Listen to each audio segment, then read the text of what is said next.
Yes, good afternoon, everyone. My name is Samuel Kaunde, a teacher for geography and history, and I'm here to discuss with you the history of Europe. And basically, I want us to look at a topic called the Eastern questions, which we are all familiar with. I want us to explore it a little bit more. By the end of this discussion, at least one is expected to have noted and understood the following. One, the meaning of Eastern questions. When we say Eastern question, what is it all about? The major events that shaped the Eastern questions, because we have very many events that shaped the Eastern question, but I want us to look at the major events that shaped the Eastern question, and basically we shall look at the three events. That is the Greek War of Independence, the Syrian questions, and the Crimean War.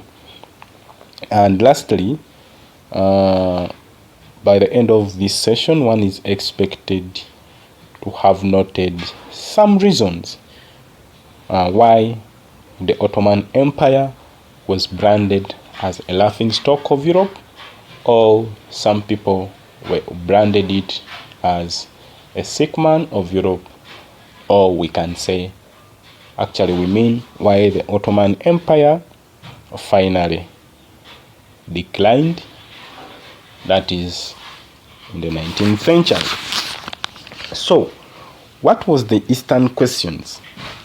The Eastern questions refers to the 19th century problematic and often violent events in the Balkans that rose from the decline of Turkey.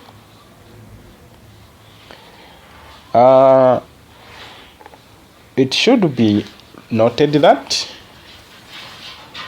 the Turks were ancient Muslim people. The Turks were ancient Muslim people who established the Ottoman Empire.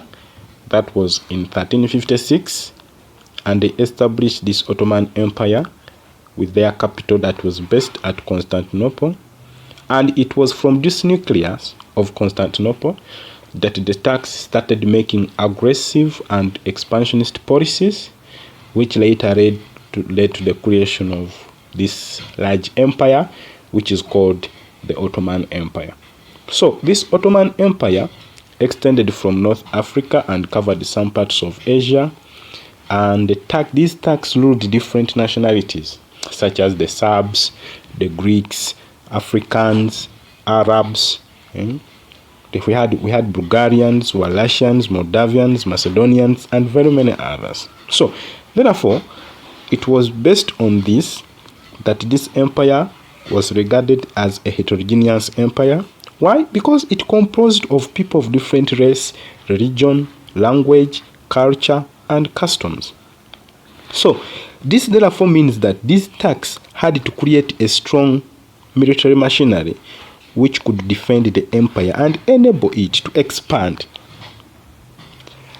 Because in case of any laxity in their military and administrative control, it would give a chance for these conquered states to disintegrate the empire in the process of fighting for their independence. And by doing so, the empire would be crumbling. However, we need to understand it in details that this empire, called the Ottoman Empire, it used to control all commercial centers within the empire, and also in the Far East.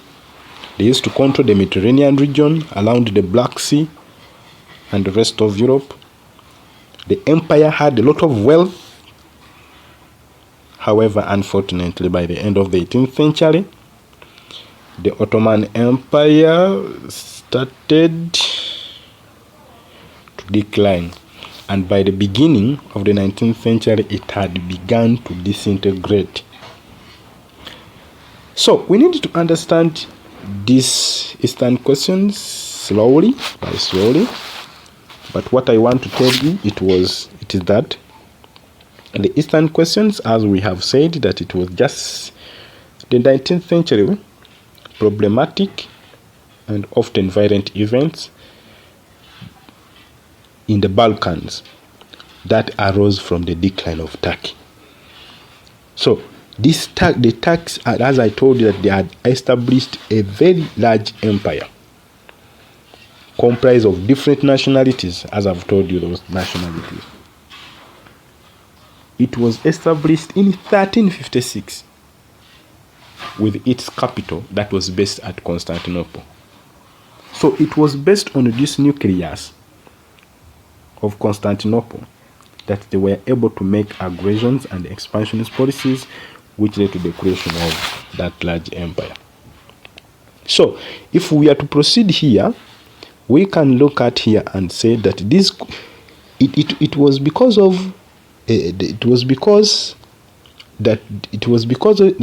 by the time it reached in the 19th century, the empire lost its military glory and its administrative control, so it could not administer well the empire, because the empire had grown so big to an extent that it cannot be managed effectively by the Sultan. So questions started emerging among European people and other people who were saying this crumbling empire, it started to be a bait that every European country was looking at to take. Russia wanted to take some portions. Britain wanted to take some portions. So in the process of fighting for the crumbling empire, these violent events and problematic events arose in Europe. So what were some of these questions? People were asking themselves, who was going to take over Turkey? Where? When? How? And to what extent? So in an attempt to answer these questions, of who was going to take over Europe, involved in a series of quarrels, quagmires, and wars that led to the Eastern questions. I can spot for you some of these wars. For example, in 1821, the conquered state of Greece rose up, where the people were demanding for their independence. But just because the Ottoman Empire was weak to an extent that it could not even suppress the internal revolts of the Greek War of Independence. So what Sultan of Turkey did was to get assistance from Egypt. Moreover, Egypt was once a conquered state for Turkey, but just because for it had gained its independence. So Turkey saw it necessary to ask assistance from Egypt, that was once its territory. But of course, Mehmet Ali of Egypt told him, I could not give you support unless if we agree on some terms, in which they agreed that if I give you my assistance, you will compensate me with Syria, Moria, and Damascus. However, it was due to the failure of Sultan to fulfill his promise to Mehmet Ali after the Greek War that again exploded into what we call the Syrian question. So it was the Greek War that again brought the Syrian question. Of course, after failing to fulfill the promise that they had promised in the Greek War of Independence. But of course, they had promised to help in the Greek War of Independence, but of course, the Greek War of Independence was successful. So Sultan Muhammad was like, no, you gave me support, yes, but we did not succeed. But Mehmet was saying, no, I sent my son, Ibrahim Pasha, and gave you support. Egyptian forces came and gave you support, much as we did not succeed, but I gave you the support. So it exploded into another question, another conflict, which we call the Syrian question. It is called a question just because people were asking themselves, who was really going to take over Turkey? Who was going to take over Syria? Is it Turkey or Egypt? So it exploded. That's why it is called a question.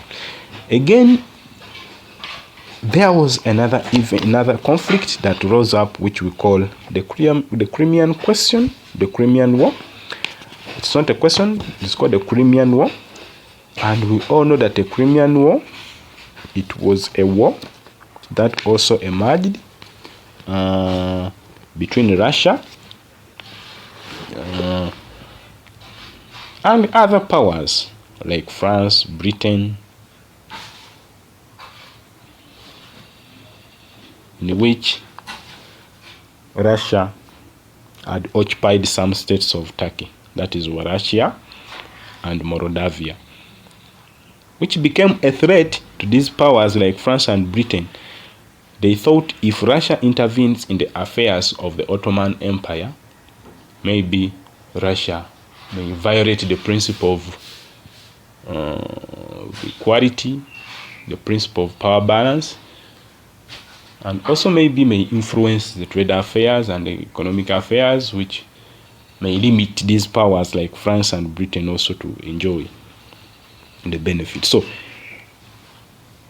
they came in to restrict Russia from taking these states of Wallachia and Moldavia, and it exploded again into another war called the Crimean War. But all these wars, it is a reflection of the decline of the Ottoman Empire, because if the Ottoman Empire was strong enough, it would be able to resist these wars. It would be able to resist these wars, but just because it was weak enough, it was so weak, it explains the reasons as to why these conflicts emerged. So, from 14th to 19th century, these Turks had made a greatest conquest in the whole world. Why? Because this empire stretched from the borders of Russia and Austria in the north, through Asia Minor, Syria, North Africa, that is in the Maghreb region, and the Mediterranean Sea, islands of Crete, Cyprus, Malta, among others. When you come in the Balkans, it included Greece, Serbia, Bulgaria, Wallachia, Moldavia, Macedonia, and many others. So these Turks had built a large empire, as I've told that it was based at Constantinople, and these sultans were so influential in the European affairs. So when you look at this empire, it was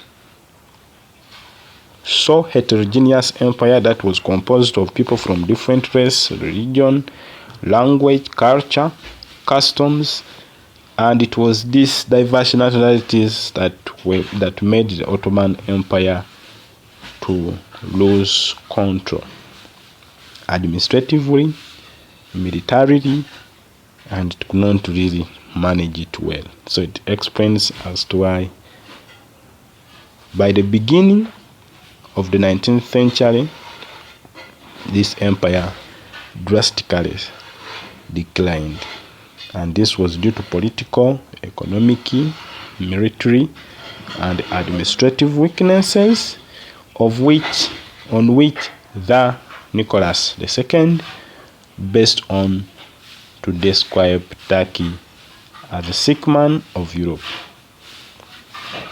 So was it sick? Depending on the arguments that you come up with. So next time when we come back, we are going to look at the reasons for the decline or the weakness of Turkey, of which sometimes we say reasons as to why Turkey was regarded as a sick man of Europe. Thank you for listening. I remain Samuel Kaunde,